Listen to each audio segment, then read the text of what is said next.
Right, let's try this again. I'm going to start the video with saying that I've tried to do this many times and I've failed because I've just mumbled on for hours, and I'm doing the same now. Anyway, right, this is my concept for the next game from Software. It's going to be labelled Grim. Okay, now Grim is short for Grim Reaper. So you are the Reapers of death. Death towards beasts and death towards the only type of bloodline that can kill apparition or beasts in any kind of form. Normal people can't do it by just fire and stuff like that. I'll explain this in a minute. This big steaming thing where there's a rock, right? I know it looks like, and that lights up. Now, you need save points in any Software game, and you need a reason why. Now, these are the save points of where your ancestors have passed away. They've died in battle, they've been killed, whatever, right? And this is where they lay. So in certain areas, this is how it's happened, okay? So I'll explain how there'll be storylines of that, right? Basically, when you get to these rocks, or it doesn't got to be a rock, it could be any kind of formation of an area. But this is your reason how you can save. You need a reason in any Bloodborne, Dark Souls to get your save idols, because they are God sent. Anyway, you get these points, you can light it up, and that's your transporting area, okay? You were working out in the woods, getting wood for your cabin or whatever, right? And then scouts were sent out. They've been sent out around everywhere to find you. You are the last of your kind, basically, right? So, and you've been sent out for because they know that you exist. I'm gonna go with a vampire feel. I don't know why. I just need to go with that kind of more hierarchy, kind of a cathedral type, over the top. You know what I mean? That really dungeony type of feel. I don't know. That's my feel with this. Okay. So anyway, you get scouts come in. You kill them. Sorry, and one escapes. Blah blah blah. Later, then they come back with a bigger area of beasts and stuff. Okay, but you get killed, or we could not go out. I don't know, kill, whatever, which way it works, right? I'm saying as if I'm making the game. I'm not. This is just an idea. Right? They take your family, okay, which is your son and your wife. Okay, so they take them, and now you've got to go get them back. Obviously, this is the idea of the game. Okay, so as a character, I've obviously got some ideas of Huntsman, which is Chris Hemsworth, which is that kind of feel. Obviously, he's got the axes, which is quite a big factor of any dark from Software games. Sorry, they've always got the axes, which is really cool. I love the thing with Sekiro as well, that you could grapple up with his arm. So if you could grapple up with the axe, that would be a really cool thing. So you could just throw the axe and then rope it up. Really God of War type of thing, right?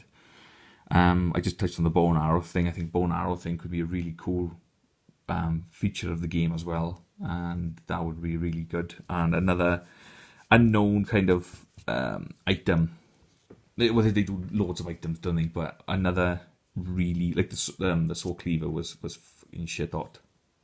I've done the last Witch Hunter guy, Vin Diesel. The Witch Hunter guy, him. That kind of feel as well, character kind of look and stuff like that. And I don't know if they could do a character customization a bit more this time with the claws. I know like Bloodborne could change the claws and stuff, but Sekiro they kept it just one set thing. I don't know. There could be many options that we could do for this next one. Still, I'm talking as if I'm like making the game. I'm just spitballing a concept idea here, basically. So your nickname Grim. You are Grim, and the Grim Reaper was given to you by the name of the beasts. The beasts named your bloodline, your hairs, H-E-I-R.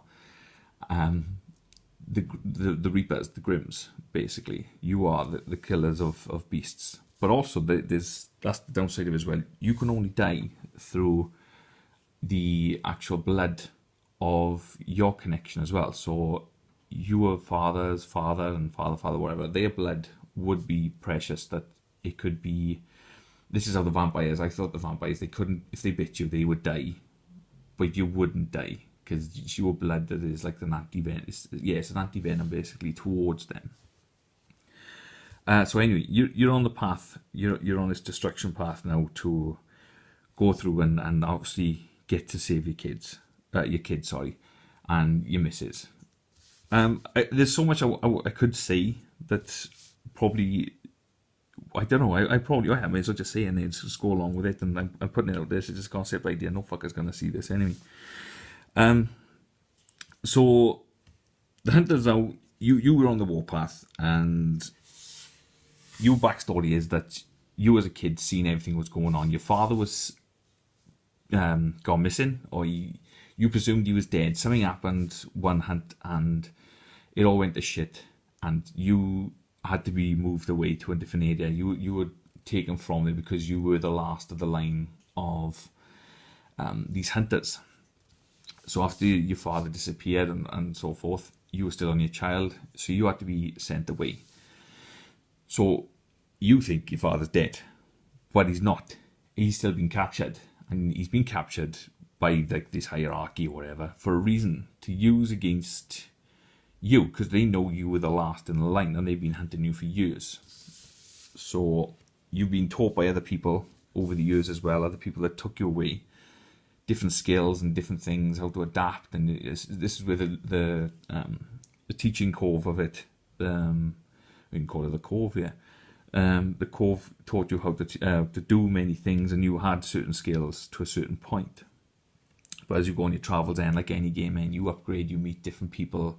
As you go in backtracking through your life, you meet people that knew you before, and then they teach you new things as well. So you know, I mean, that's the kind of short and curlies of it. And basically, you'd have to like slice yourself, cut your own arm or something, just like by there, or like on Sekiro at the moment, you can take, there's a Tanto blade where it takes away your health, but it gives you spirit emblems.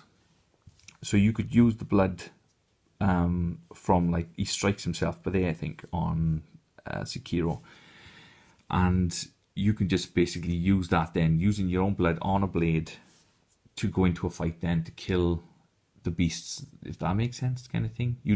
That would be a sacrifice each time, because there's a lot of sacrifice in Sekiro of yourself and others. So let's have a look. Let's just quickly catch up to where we are, just so we know we're going on the same thing. So anyway, right, so we're on this path. I'm just going to jump to the end. There's so much in between that we could do with concept ideas, and there's so much things that this day that could be done, and there's a great story that could be unfolded. But basically, when we get to the higher parts, we realise that your father's not dead, and like you said, he's in a cell and stuff like that, and we could use like a really in-depth story of this, and they could use your kid against you, like the illusion tactics and stuff like that, so where terror happens. You could have visions, so there'd be like in The Huntsman, she uses visions against him, which I thought was really cool, and you could use it in the game as well. And them visions could be like you fighting yourself, but that person would be blank. There wouldn't be no face there. It would be an emptiness. So the more you fought this like one character, the more he started to evolve and look like you and fight like you. So you'd have to change then your fight style to try and beat him. So you'd have to go outside the box, where you thought you knew how to fight when you get to a certain point. And that could be one of the bosses. I thought that would be a really cool idea. You know, he would mimic everything you would do, and it would just go from there. But you know, you'd have to use your blood then you could sacrifice. You know, your father would sacrifice himself for you, so that you could use his blood, which could be the blood vials, like the blood vial kind of thing. I mean, what am I only now thinking of this for now? So you could keep your blood in little pockets of little jars, little jars, in pockets of blood in jars and stuff, and then you could use the blood vials then to use against. So you'd have to farm your own blood. So you'd have to build up something. You know what I mean? We could go that kind of path. Like just spitball some ideas. I'm just throwing it out there. But the premise of the game is, like, go back from there. You're Grim, because obviously you're a Grim Reaper. And this is fire. This is fire on a stick. And this is axe. And this is my base at the moment. This is where I'm at. You know what I mean? More ideas would be great than just, you know what I mean, spitball it to someone. As I do notice before. And that's it really at the moment. I'll probably have some more ideas for this, but I don't know how to get it across to someone. I'm just probably just never go anywhere. But other than that, thanks for listening to me ramble on for like 10 minutes, and go for me. Thank you.